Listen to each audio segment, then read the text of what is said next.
En el asunto de la negociación es muy importante entender que en las dinámicas familiares, bueno, al interior de las familias hay una relación, ¿cierto? Es decir, yo soy tu mamá, yo soy tu hermana, tú eres mi hijo, tú eres mi compañero, tú eres mi compañera, ¿cierto?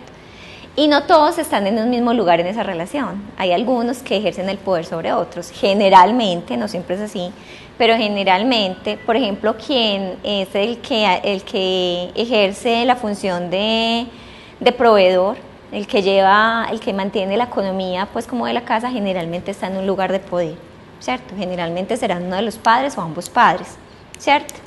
Y los hijos tendrán, digamos, en una relación mínima de poder con respecto al otro, ¿cierto? En la resolución de conflictos y en la negociación, pues precisamente que es el punto sobre el cual tú me preguntas, digamos que la invitación es que todos se sienten en la mesa de diálogos, ¿cierto? Y que todos puedan tener ahí un rol similar. Igual nunca van a tener una posición igual, porque igual el papá y la mamá se supone, o habrá uno que tenga, digamos, un lugar de poder con respecto al otro, pero la invitación es que aquel que está en el lugar de poder se baje un poco a escuchar al otro, y aquel que está en lugar de, bueno, el otro es el que me manda, el que me mantiene, el que me da el estudio, ¿cierto? También se sienta con la posibilidad de poder expresar lo que siente, lo que necesita, cuál es su situación en esa situación conflictiva, ¿cierto? Entonces, la invitación es que todos podamos estar un poco en una relación de equilibrio para que cada uno pueda exponer cuál es la situación conflictiva allí, qué es lo que piensa allí, qué es lo que necesita allí, ¿cierto? Y pueda ser escuchado. Cuando nosotros estamos en la intención de solucionar, de negociar, es muy importante saber que yo no puedo llegar con la posición de que yo quiero esto y nadie lo va a modificar, porque si esa es mi posición, no hay posibilidad de negociación. Cuando yo me siento en una mesa de negociación, yo tengo que saber que yo tengo que estar dispuesto a ceder algo, ¿cierto? Y es muy importante entender que hay que estar dispuesto a ceder porque se va a ganar algo mucho mejor. ¿Qué se va a ganar en una familia cuando me siento a negociar?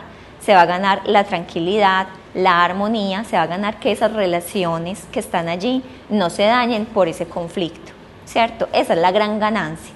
Entonces yo tengo que estar dispuesto a perder un poco porque voy a ganar algo que es mucho mejor, algo que es mucho más valioso para mí. Pero si yo llego allá con una posición de yo no me muevo, yo no cedo, esta es mi postura y no cedo, ¿cierto? No va a haber posibilidad de negociar. Entonces es muy importante estar dispuesto a ceder algo. Y es muy importante que cuando nos sentemos en la mesa de negociación, todos pongamos las cartas sobre la mesa y digamos, esto es lo que yo siento, yo estoy dispuesta a ceder esto, pero habrá ciertas cosas que yo no estoy dispuesta a ceder, ¿cierto? Entonces es muy importante como esa transparencia en ese diálogo, para poder saber hasta dónde va a ser posible llegar a los acuerdos.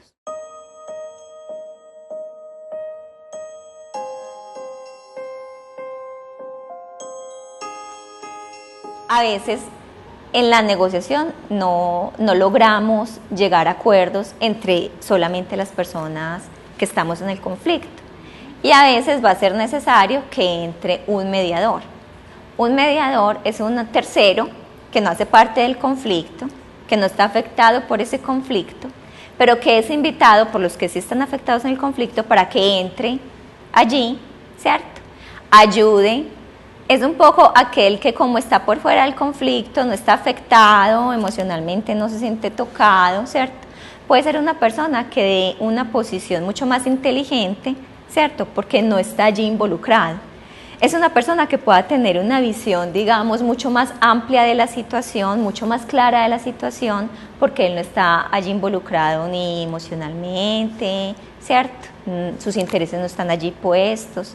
Entonces, el mediador llega allí a invitar, miren, pero entonces a proponer otras alternativas que quienes han estado allí afectados o están allí involucrados no han podido encontrar, ¿cierto?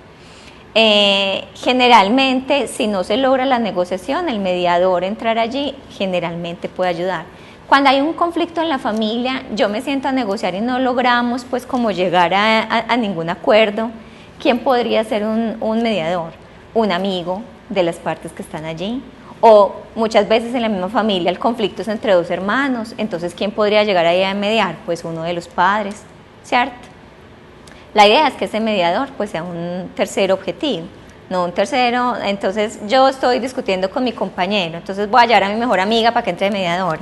Pues no sé, no creo que sea una buena mediadora, porque muy seguramente ella va a querer que el conflicto se solucione a mi favor y no a favor de mi compañero, ¿cierto? Entonces el mediador también debe ser un tercero objetivo, que no esté, digamos, no tenga ninguna de las partes que hacen parte pues como del conflicto. Finalmente, si no se logra con el mediador, ya entra, digamos, un tercer elemento, que es el arbitraje, ¿cierto? Y es bueno, o sea, decir, bueno, alguien nos tiene que decir, definitivamente tú y yo no llegamos a un acuerdo, los que estamos aquí no llegamos a un acuerdo, tiene que haber un tercero, que puede ser ese mediador u otro, que nos diga, definitivamente usted lo que tiene que hacer es esto, ¿cierto? Y lo que van a hacer es esto.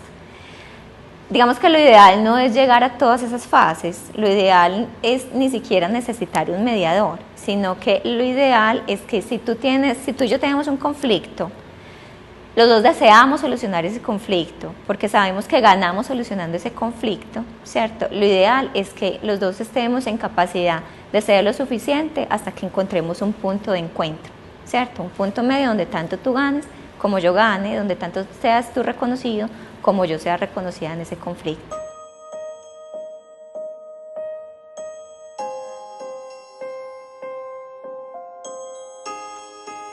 Cuando hay un conflicto al interior de una familia, digamos que un primer escenario donde la familia puede ir a buscar para que ayuden a solucionar ese conflicto son las comisarías de familia. En una comisaría de familia va a haber un comisario que va a escuchar las partes, y la primera invitación que va a hacer es a negociar. Esa es la primera invitación, y él a entrar como mediador, ¿cierto? Y siempre va a estar él, que tiene, digamos, él está revertido por una autoridad oficial, ¿cierto? Que les va a ayudar, y si no hay un acuerdo, entonces él va a llegar a dar un veredicto. Entonces, por ejemplo, hay una pareja que está separada y no han llegado a acuerdos de las visitas de los niños.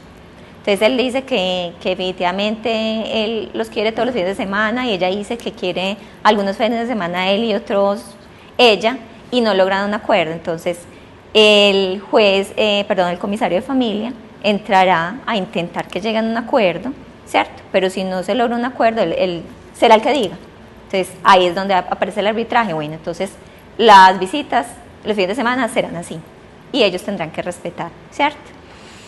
Si el asunto no se resuelve o la familia no se siente satisfecha con esa intervención y definitivamente quieren llevar ese proceso a un nivel, digamos, más donde, no sé, se establezca pues como de una forma más jurídica esa situación conflictiva, ya lo que sucede es que no se soluciona en la comisaría de familia, sino que se lleva ya a un juzgado de familia, ¿cierto? Entonces ya será un juez del Estado el que determine esa situación conflictiva, cómo se debe resolver, ¿cierto? Porque lo que sucede en las comisarías de familia es que el comisario es un árbitro, él decide, pero si uno de los dos rompe las partes no pasa nada legalmente, ¿cierto?